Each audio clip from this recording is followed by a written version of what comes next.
إن شاء الله النهاردة عربية جيب شروكي موديل 95 تقفيل أمريكي.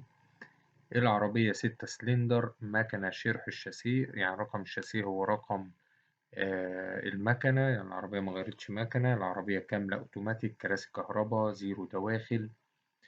العربية لسه عاملاها عمرة كاملة من يومين. فيها رخصة 2.5 سنين، مرور حدائق الأهرام، محافظة الجيزة. سعر إن شاء الله المطلوب 250,000 جنيه. رقم التليفون هيظهر في آخر الفيديو. تاريخ العرض 20/1/2024.